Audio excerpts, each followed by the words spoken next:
আপনার কি ঘন্টার পর ঘন্টা বই নিয়ে বসে থাকেন, অথচ পড়ার টেবিল থেকে উঠলেই সব ভুলে যান? পরীক্ষার আগের রাতে হাজার চেষ্টা করেও পড়া মাথায় ঢুকছে না? কেন এমন হয়? কেন আপনি মুখস্থ করতে পারেন না? আপনার কি মনে হয় আপনার মেধা কম? আপনার কি মনে হয় আপনি আর সবার মতো জিনিয়াস নন? ভুল, একদম ভুল কথা। সৃষ্টিকর্তা আমাদের সবাইকে এক অসাধারণ এবং শক্তিশালী মস্তিষ্ক দিয়ে পাঠিয়েছেন। সমস্যা আপনার মেধায় নয়, সমস্যা আপনার পড়ার পদ্ধতিতে।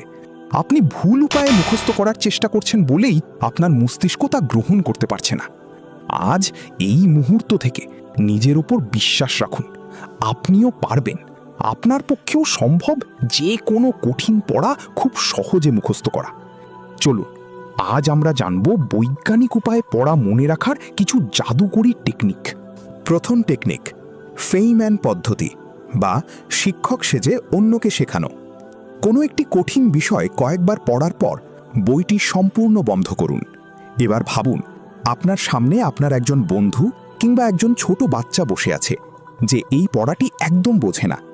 এবার আপনি শিক্ষকের মতো খুব সহজ ভাষায় সহজ কোনো উদাহরণ দিয়ে তাকে বিষয়টি বুঝিয়ে বলুন। যখন আপনি কোনো কঠিন পড়া সহজ করে অন্যকে বোঝাতে যাবেন, নিজের মস্তিষ্কের সমস্ত জটিলতা কেটে যাবে। বিজ্ঞান প্রমাণ করেছে, শুধু চোখ দিয়ে রিডিং পড়ার চেয়ে নিজে শিক্ষক সেজে অন্যকে বোঝালে পড়া শতকরা 90% বেশি মনে থাকে। আজ থেকেই নিজের শিক্ষক নিজে হতে শিখুন। দ্বিতীয় টেকনিক, ভিজুয়ালাইজেশন বা পড়ার ভেতরে ছবি দেখা। আমাদের মস্তিষ্ক কোনো রিডিং পড়া বা লেখা মনে রাখতে পছন্দ করে না। আমাদের মস্তিষ্ক মনে রাখে ছবি এবং ভিডিও। তাই যখনই কোনো ইতিহাস, বিজ্ঞান বা কঠিন কোনো অধ্যায় পড়বেন, তখন চোখ বন্ধ করে মনের ভেতর একটা সিনেমা তৈরি করুন। ঘটনাটি কিভাবে ঘটছে, কেন ঘটছে তা কাল্পনিক ছবির মতো করে দেখার চেষ্টা করুন। বিশ্বাস করুন, একবার যদি পড়ার বিষয়টিকে আপনি ভিজুয়ালাইজ করতে পারেন, তবে সেই পড়াটি আপনার মেমোরিতে আজীবনের জন্য ব্লকবাস্টার সিনেমার মতো সেভ হয়ে যাবে। আপনি চাইলেও তা আর কখনো ভুলতে পারবেন না। তৃতীয় টেকনিক, লিখে পড়ার জাদুকরী অভ্যাস। পড়ার আসল শক্তি লুকিয়ে আছে আপনার কলমের ডগায়।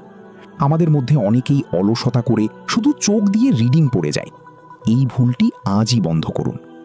যে কোনো পড়া মুখস্থ করার পর বইটা দূরে সরিয়ে রাখুন এবং অন্তত একবার তা খাতায় লেখার চেষ্টা করুন।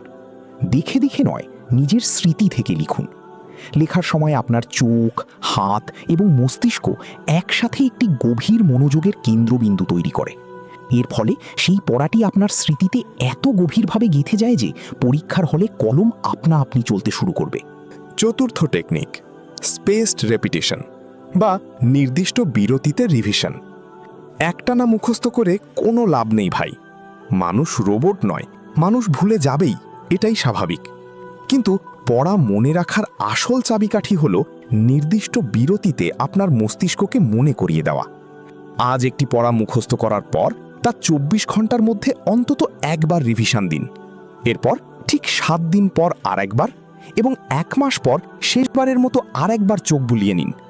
এভাবে বিরতি দিয়ে দিয়ে রিভিশন দিলে পড়াটি সাময়িক স্মৃতি থেকে আপনার পার্মানেন্ট বা দীর্ঘমেয়াদী স্মৃতিতে রূপান্তর হয়ে যাবে। তখন পরীক্ষার হলে কোনো দ্বিধা ছাড়াই সব মনে পড়ে যাবে। পঞ্চম টেকনিক, নেমোনিক বা ছন্দের জাদু। বড় বড় তালিকা, কঠিন সব সাল কিংবা বিজ্ঞানের জটিল সূত্রগুলো দেখে ভয় পাচ্ছেন? ভয় পাওয়ার কিচ্ছু নেই। এগুলো মনে রাখার জন্য ছোট ছোট ছন্দ বা টেকনিক ব্যবহার করুন।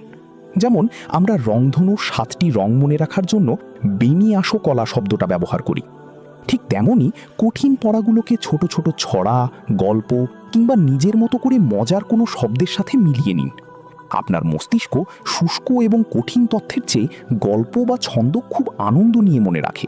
তাই পড়াকে কঠিন না বানিয়ে মজার খেলায় রূপান্তর করুন। ষষ্ঠ টেকনিক, পর্যাপ্ত ঘুম এবং মস্তিষ্কের রিচার্জ। আপনি সারা দিন রাত যতই পড়াশোনা করুন না কেন, যদি আপনার ঘুম ঠিকমতো না হয়, তবে সব পরিশ্রম বৃথা যাবে। ঘুমের সময় আমাদের মস্তিষ্ক শান্ত থাকে না, বরং আমরা যখন ঘুমাই তখন আমাদের ব্রেন সারাদিনের পড়া এবং তথ্যগুলোকে ক্যাটাগরি অনুযায়ী সাজিয়ে মেমোরিতে স্থায়ীভাবে জমা করার কাজ করে। তাই পড়া দ্রুত মুখস্থ করতে এবং তা পরীক্ষার হল পর্যন্ত মনে রাখতে প্রতিদিন অন্তত 7 থেকে 8 ঘন্টা গভীর এবং নিস্তব্ধ ঘুম অত্যন্ত জরুরি। পড়াশোনার পাশাপাশি নিজের শরীর ও মনের যত্ন নিতে হবে। মনে রাখবেন, এই পৃথিবীতে অসম্ভব বলে কিচ্ছু নেই। আপনিও একজন বিজয়ী হতে পারেন যদি সঠিক পদ্ধতিটি বেছে নেন। আজ থেকেই এই বৈজ্ঞানিক টেকনিকগুলো আপনার পড়াশোনায় প্রয়োগ করুন। ভয়কে জয় করুন, নিজের লক্ষ্যের দিকে এগিয়ে যান। আপনার সফলতা নিশ্চিত।